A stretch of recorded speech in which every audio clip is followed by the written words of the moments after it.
नमस्कार दोस्तों, स्वागत है आपका हमारे चैनल पर, जहां हम लाते हैं आपके लिए शानदार फिल्मों की कहानी, वो भी आसान और इमोशनल अंदाज में। आज हम बात करने जा रहे हैं एक ऐसी फिल्म की जो न सिर्फ एक बेटी की लड़ाई दिखाती है, बल्कि आपको सोचने पर मजबूर कर देगी। गार्गी, एक ऐसी कहानी जो धीरे धीरे आपके दिल को छू जाती है। तो चलिए शुरू करते हैं। गार्गी एक स्कूल टीचर है, मिडिल क्लास फैमिली से है और एक सीधा सादा जीवन जीती है। वो अपने माता पिता और छोटी बहन के साथ रहती है। सब कुछ सामान्य चल रहा होता है, लेकिन एक दिन सब कुछ बदल जाता है। पुलिस उसके पिता ब्रह्मानंदम को अरेस्ट कर लेती है, रेप केस में, वो भी एक माइनर बच्ची के साथ। गैंग रेप केस में गार्गी को झटका लगता है। गार्गी कहती है, ये मुमकिन ही नहीं है, वो ऐसे नहीं है। उसे यकीन है उसका पिता ऐसा कुछ नहीं कर सकता, और यहीं से शुरू होती है गार्गी की लड़ाई। गार्गी अपने पिता की बेगुनाही साबित करने के लिए वकील ढूंढती है, लेकिन हर कोई मना कर देता है। केस बहुत हाई प्रोफाइल है, मीडिया समाज सब भड़के हुए हैं, और मीडिया ट्रायल तो ऐसे चल रहा उसका अगर बस चले तो तुरंत फैसला सुना दे। लेकिन गार्गी को एक व्यक्ति से उम्मीद है। वो एक व्यक्ति है जिसे वो अंकल कहती है।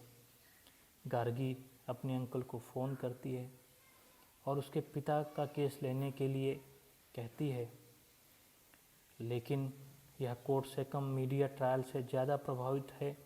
कोर्ट के बाहर काफ़ी ज़्यादा भीड़ भाड़ है, लोग न्याय के लिए नारे लगा रहे हैं। गार्गी यह देखकर काफ़ी दुखी होती है, लेकिन उसके अंकल पहले ही कोर्ट पहुंच चुके होते हैं। इंदिरन, जो शाम को मेडिकल शॉप पर मिला था गार्गी से, वो भी वहां आ जाता है। गार्गी उसको देखकर भड़क जाती है, क्योंकि कुछ रुपए बकाया रह गए थे। तो गार्गी कहती है, वो रुपए लेने तुम यहाँ तक मेरे पीछे पीछे आ गए? वो कहता, नहीं नहीं नहीं मैडम, मैं उस लिए नहीं आया हूँ, मैं आपके अंकल का असिस्टेंट हूँ, उनके लिए काम करता हूँ और शाम को मेडिकल शॉप चलाता हूँ। कोर्ट में 4 गुनहगार तो अपना गुनाह कबूल कर लेते हैं, लेकिन गार्गी के पिता ब्रह्मानंदम अपने को बेकसूर बताते हैं। इसलिए आगे की सुनवाई के लिए ब्रह्मानंद को रिमांड पर भेजा जाता है।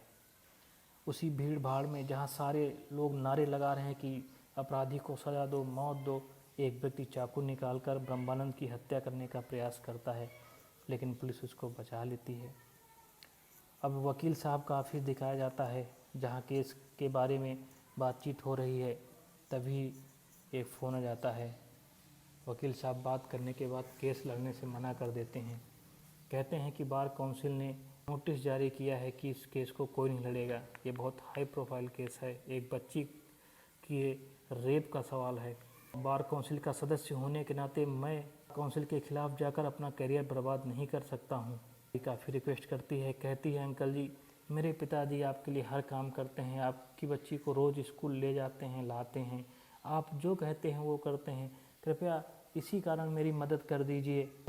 गार्गी के अंकल जी कहते हैं, अगर मेरा परिवार भी बेटा खिलाफ होता, कुछ समाज कुछ भी कहता, तब भी मैं ये केस लड़ता, लेकिन बार काउंसिल के खिलाफ जाकर मैं अपना करियर बर्बाद नहीं कर सकता। भी केस लेने को कहता है। इंदिरन को डांटते हैं, कहते हैं, तुझे क्या पता, तू मेरा असिस्टेंट है, ये मीडिया ट्रायल है, अगर कहीं केस हार गए तो जो मेरा बना बनाया रुतबा है सब खत्म हो जाएगा। गार्गी काफ़ी निराश होकर वहाँ से निकलती है। इंदिरन गार्गी के पीछे आता है और वो फ्री लीगल एडवाइस ऑफिस के बारे में जानकारी देता है। गार्गी वहाँ जाती है। वहाँ की हालत देखकर गार्गी को समझ में आ जाता है कि इनके बस का कुछ नहीं है, और वहाँ से वापस आ जाती है। गार्गी जब घर जा रही होती है तो उसका बॉयफ्रेंड उसे एक किनारे खींच लेता है और उससे शादी करके साथ में बेंगलोर में शिफ्ट होने के लिए कहता है। गार्गी कहती, मैं नहीं जा सकती, मेरे पिताजी हैं वो, मैं उनको कैसे छोड़ सकती, अगर तुम्हारे पिताजी होते तो तुम क्या छोड़ देते। वो बार बार कहता है कि वो उन्होंने एक बच्ची का रेप किया है, गैंग रेप, चलो यहाँ से, लोग क्या कहेंगे। लेकिन गार्गी मना कर देती है और कहती है जाओ, तुम्हें जाना है, मैं अपने पिता के लिए लड़ूंगी। गार्गी के घर पर गोबर कीचड़ पता नहीं क्या क्या फेंका गया है, उसके दीवार पर रेपिस्ट जैसे शब्द लिखे गए हैं। सब अजीब तरह से उसे देखते हैं। रात में इंदिरन आता है, गार्गी से कहता है कि मैं तुम्हारा केस लड़ूंगा। गार्गी भी मान जाती है। तब आता है एक ऐसा मोड़, इंदिरन एक नया वकील है लेकिन ईमानदार है। वो केस लेता है और शुरू होती है गवाही और सबूतों की तलाश। केस का सबसे अहम हिस्सा है एक छोटी 9 साल की बच्ची जिसके साथ गैंग रेप हुआ है, और उसमें इस गार्गी के पिता तो 60 वर्ष के हैं और उसी बिल्डिंग में सिक्योरिटी गार्ड की नौकरी भी करते हैं जहां वो लड़की रहती है, और लड़की ने स्वयं इनका आइडेंटिफिकेशन भी किया है। अब कोर्ट का दृश्य दिखाया जाता है जहां कोर्ट में पीड़िता का वकील जांच अधिकारी को घटना की जानकारी जज महोदया को देने के लिए कहता है। पुलिस अधिकारी बताता है कि 4 लोगों का डीएनए सैंपल भी मेल खा गया है और बच्ची ने भी आइडेंटिफिकेशन किया है। और जब आइडेंटिफिकेशन कर रहे थे तो बच्ची ने अपने पिता के कान में कुछ कहा, तब 5वां व्यक्ति में भी इसमें सामने आता है, और वो 5वां व्यक्ति वही सिक्योरिटी गार्ड है जो बच्ची को 6:30 बजे घर पर ले गया था, जबकि वो 4 अपराधी 6 बजे भाग गए थे। तो आधा घंटा ये बच्ची के साथ क्या करता रहा, इसलिए इस व्यक्ति को गिरफ्तार किया गया है और आइडेंटिफिकेशन भी कराया गया है। बच्ची ने इसको पहचाना भी है। तो इंदिरन पूछता है डीएनए सैंपल का क्या हुआ, तो ऑफिसर बोलता है बच्ची की दादी ने बच्ची को नहला दिया था, इसलिए डीएनए सैंपल में ज़्यादा सैंपल मैच नहीं कर पाया है। इंदिरन फिर कैसे आइडेंटिफिकेशन कराया, तो कहा जब 4 लोगों का आइडेंटिफिकेशन हो गया था तब बच्ची की हालत ख़राब हो गई थी। फिर बच्ची को जो ड्रग्स दी जाती है, मेरा एक ड्राइवर था वही ड्रग्स खाता था और उसी ड्रग्स को बच्ची को दिया गया था। जब बच्ची थोड़ी देर बाद नॉर्मल हुई तो बच्ची के द्वारा फिर से आइडेंटिफिकेशन कराया गया। इंदिरन इसी बात को पकड़ लेता है और जज साहिबा को बताता है कि जो डोज एक 45 साल का व्यक्ति ले रहा था वो डोज इस ऑफिसर ने एक माइनर बच्ची को दिया। उस डोज से बच्ची की जो है हालत ख़राब हो सकती थी, यहाँ तक उसकी मृत्यु भी हो सकती थी। जज साहिबा एक्सपर्ट को बुलाती हैं और इस बात की पुष्टि होती है। जज साहिबा काफ़ी नाराज़ होती हैं अफसर पर और कहती हैं तुम इतनी बड़ी लापरवाही कैसे कर सकती हो।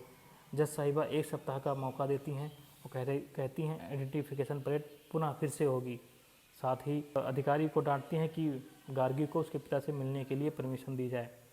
गार्गी और इंदिरन मिले 7 दिन के समय में हर एंगल से छानबीन करते हैं, सबसे मिलते हैं, छोटी से छोटी बात पर नज़र डालते हैं। यहाँ तक गार्गी जो है अपने पिता से भी जेल में मिलने जब पिताजी को आते हुए देखती है तो वो एक दीवार के पीछे छिप जाती है और उसके पिताजी कहते हैं क्या बेटी तुम भी मुझ पर शक करती हो। गार्गी रोने लगती है। इंदिरन ब्रह्मानंद से उस दिन के बारे में पूछता है कि आप प्रतिदिन शाम को 6 बजे आ जाते थे, उस दिन क्यों नहीं आए। ब्रह्मानंद बोलता है कि मेरी नाइट शिफ्ट थी, मेरे दोस्त जो थे उनकी बेटी सैंड्रा को अगले दिन लड़के वाले देखने आ रहे थे, इसलिए वो पूरे दिन ड्यूटी नहीं आया और शाम को भी नहीं आने वाला था। इंद्रन फिर पूछता है फिर 6 से 6:30 तक आप कहाँ रहे। ब्रह्मानंद कहता है कि वैसे तो मैं 6 बजे छूट जाता हूँ, मेरा भी मन करता है कि मैं घर पर रहूँ और सुकून से ज़िंदगी जीऊँ। सब वहाँ दिन भर मुझसे नौकर की तरह काम कराते हैं, शाम तक कमर टूटने लगती है, क्या करूं, 2 बेटियां हैं, काम तो करना है। फिर ब्रह्मानंद कहता है कि उस दिन शाम को ड्यूटी करनी ही थी तो लिफ्ट रूम में रखी हुई थोड़ी ब्रांडी मैंने पी ली थी। तो इंद्रन पूछता है तो ये बात आपने पुलिस को क्यों नहीं बताई। ब्रह्मानंद कहता है मदद करने गया था तो ये हाल है, और ब्रांडी पीने के लिए बोलता तो मुझे वहीं अपराधी घोषित कर देते। इंद्रन कोई बात नहीं, हम आपको बाहर निकालने के लिए पूरी कोशिश कर रहे हैं। फिर ब्रह्मानंद कहता है कोई फ़ायदा नहीं है, मैंने तो अपना फ़र्ज़ अदा किया और जब वहाँ पहुँचा वही किया जो एक पिता करता, लेकिन बच्ची जब पहचान करेगी तो मुझे ही बताएगी, क्योंकि होश आने पर सबसे पहले बच्ची ने मुझे ही देखा था। इंद्रन और गार्गी वहाँ से चले जाते हैं। अगली सुनवाई में फिर इंद्रन और गार्गी काफ़ी बातों पर चर्चा करते हैं। 6 दिन पूरे हो चुके हैं, अगले दिन सुनवाई होनी है। तब गार्गी कहती है मुझे अभी एक व्यक्ति से और बात करनी है, और वो वहीं पहुंच जाते हैं उस बच्ची के घर पर। उसके पिता से गार्गी काफ़ी मिन्नतें करती है कि 2 मिनट मुझे दे दो। उसका पिता कहता है ठीक है, मैं तुम्हें 10 मिनट देता हूँ। लेकिन तभी उस बच्ची का भाई आ जाता है और वो उसे पकड़कर बेइज्जत करके वहाँ से भगा देता है। गार्गी रास्ते में बहुत कुछ सोचती है कि दोबारा जाऊँ कि ना जाऊँ, क्या होगा कल, मेरे पिताजी की क्या हालत होगी। और कोर्ट का सदर दृश्य दिखाया जाता है। इंद्रन वहाँ पर एक वीडियो जज साहिब को देता है, जिसे वो अपने मोबाइल से रिकॉर्ड करके लाया था जब गार्गी बच्ची के पिताजी से मिलने गई थी।